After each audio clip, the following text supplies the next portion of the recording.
Dans notre monde moderne, on pourrait croire qu'un simple passeport et un billet d'avion suffisent pour fouler chaque recoin de la planète. Pourtant, certaines zones restent farouchement interdites. Des lieux si secrets, si dangereux ou si stratégiquement sensibles que personne, absolument personne, n'a le droit de s'en approcher. Éparpillés aux quatre coins du globe, ces endroits interdits fascinent autant qu'ils inquiètent. Car derrière les clôtures, les murs, se cachent des mystères insondables, des vérités dérangeantes et parfois des secrets d'État. Aujourd'hui, nous vous embarquons pour un voyage unique à travers 10 lieux parmi les plus inaccessibles au monde. Des territoires où se mêlent géopolitique, traditions millénaires et dangers invisibles. Et croyez-moi, le dernier est le plus protégé. La zone démilitarisée entre les deux Corées, une frontière figée dans la guerre. Longue de 250 km et large de seulement 4 km. La zone démilitarisée entre la Corée du Nord et la Corée du Sud est l'une des frontières les plus dangereuses du monde. Ici, aucun civil n'est autorisé à entrer. Le sol est piégé, les miradors sont armés, les militaires sont en état d'alerte permanent. Depuis 1953, cette bande de terre n'a jamais connu la paix. Juste une trêve fragile maintenue par la peur. Des milliers de soldats se font face, chaque jour, à quelques mètres de distance. La moindre erreur, la moindre provocation pourrait rallumer une guerre oubliée, mais jamais terminée. Ironie du sort, cette zone interdite est devenue, avec le temps, un sanctuaire naturel où des espèces rares prospèrent sans la présence humaine. Le mégalithisme de Niue, l'île que même les Hawaïens n'approchent pas. Niue est la plus petite île habitée de l'archipel d'Hawaï, mais aussi la plus fermée.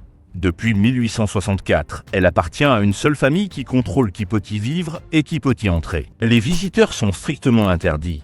Seuls les résidents, quelques militaires et les propriétaires sont autorisés à y pénétrer. Même les autres Hawaïens n'y ont pas accès. Ici, pas d'électricité, pas de voiture, pas d'internet. Les traditions sont préservées dans leur forme la plus pure. Le dialecte hawaïen est toujours parlé. Et toute influence extérieure est fermement rejetée. Niue est devenu un monde à part, volontairement coupé du progrès. Une enclave figée dans le passé, où la modernité est vue comme un danger. L'île de Queimada Grande, l'endroit où chaque pas peut être le dernier. Au large du Brésil, une île au paysage paradisiaque cache une menace bien réelle, bien vivante, et surtout mortelle. Son nom, Queimada Grande, mais on la surnomme surtout l'île aux serpents. Sur ce minuscule territoire vivent des milliers de serpents venimeux, dont le plus redouté, le Bothrope insulari, ou fer de lance doré. Une morsure de ce serpent peut faire fondre la chair humaine en quelques heures. Et il n'existe aucun antidote. Le gouvernement brésilien a totalement interdit l'accès à l'île. Même les scientifiques ne peuvent y aller qu'avec une autorisation spéciale et accompagnés de militaires. Ici, la nature a repris tous ses droits. Chaque rocher, chaque branche, chaque centimètre carré de sol peut abriter la mort. Un paradis devenu enfer. Une île où l'homme n'est plus le bienvenu depuis bien longtemps. Le mont Athos, le royaume interdit aux femmes. En Grèce se dresse un lieu sacré, suspendu entre ciel et mer. Le mont Athos, une péninsule abritant 20 monastères orthodoxes, où le temps semble s'être arrêté depuis le Xe siècle. Mais ce lieu de prière et de silence cache une particularité unique au monde. Aucune femme n'a le droit d'y entrer. Pas même les femelles d'animaux domestiques. Depuis plus de 1000 ans, une loi religieuse interdit toute présence féminine sur ces terres. Les moines estiment que la présence d'une femme perturberait leur vie spirituelle et leurs vœux de chasteté. Le mont Athos est donc devenu un monde exclusivement masculin, coupé du reste de la société moderne. Il est interdit de filmer, de photographier ou même de circuler librement. Ce sanctuaire, inaccessible pour une moitié de l'humanité, reste un vestige de notre temps, préservé de l'extérieur, mais aussi figé dans ses traditions les plus radicales. Le Svalbard Global Seedvold, le coffre-fort de la fin du monde. À l'extrême nord de la Norvège, presque englouti par la glace, se cache un bâtiment à l'allure post-apocalyptique. Une porte blindée, creusée dans la montagne. Un bunker pour l'humanité. Voici le Svalbard Global Seedvold, une chambre forte abritant plus d'1 million d'échantillons de graines du monde entier. Son objectif, préserver la biodiversité végétale en cas de catastrophe mondiale.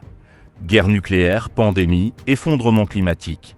Si tout venait à s'effondrer, ce lieu pourrait permettre de recommencer à cultiver la terre. Protégé par la glace éternelle, surveillé 24h24, le bunker n'est accessible qu'à une poignée de scientifiques. Son contenu est l'un des plus précieux de l'humanité. Et pourtant, la plupart des gens ignorent son existence. Un sanctuaire silencieux, froid, impénétrable, en attente du pire.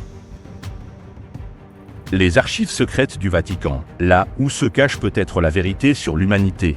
Derrière les hauts murs de la Cité du Vatican, au cœur de Rome, existe un lieu que très peu d'êtres humains auront la chance ou la malédiction de visiter.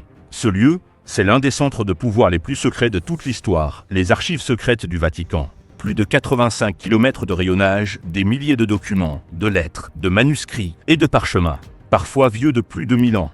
Mais ici, tout n'est pas fait pour être lu. Bien au contraire. Seuls quelques chercheurs triés sur le volet, avec une autorisation spéciale du pape lui-même, peuvent entrer dans ce labyrinthe d'écrits.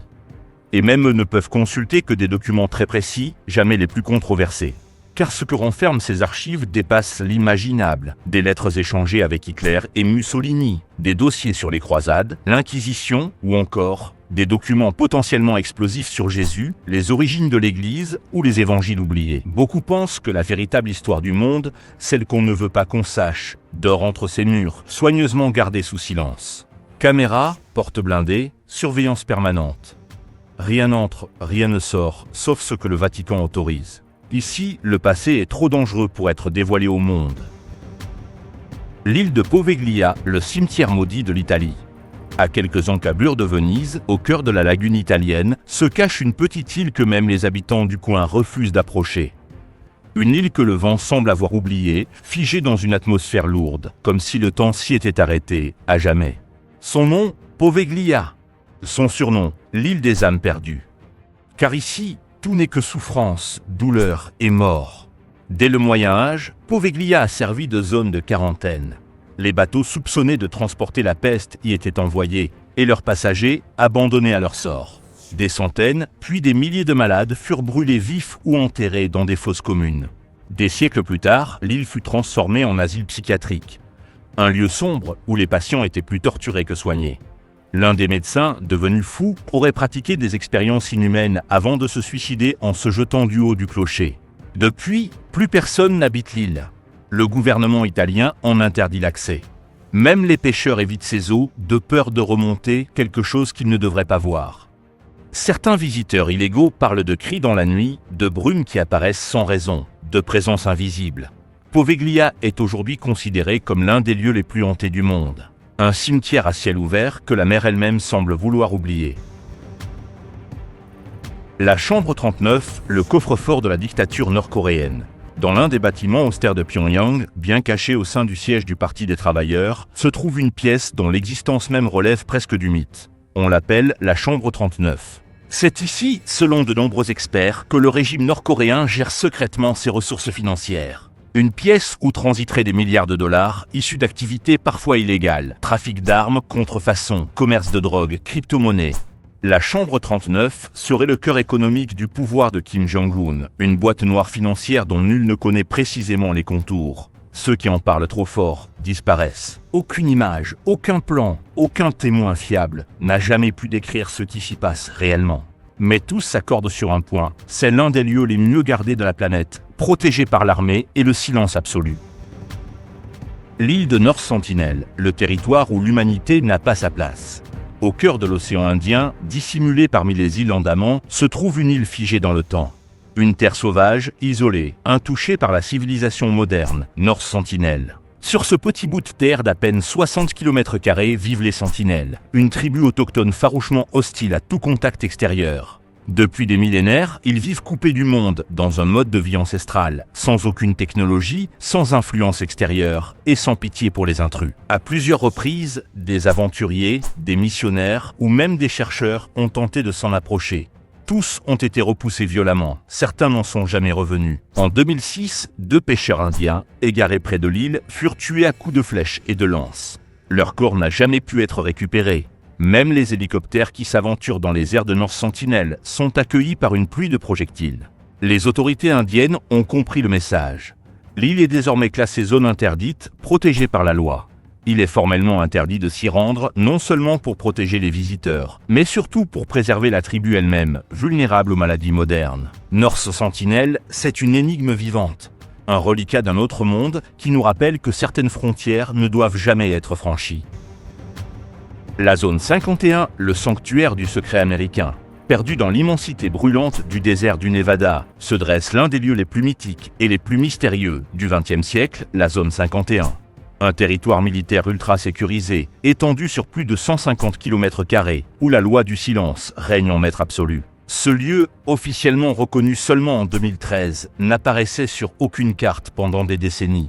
Et ce n'est pas un hasard. Créée dans les années 1950, en pleine guerre froide, la zone 51 fut le berceau des avions les plus secrets de l'armée américaine. C'est ici que l'espion légendaire U-2 a vu le jour. Mais très vite, les rumeurs ont dépassé les faits. Des témoins affirment avoir vu des lumières étranges dans le ciel.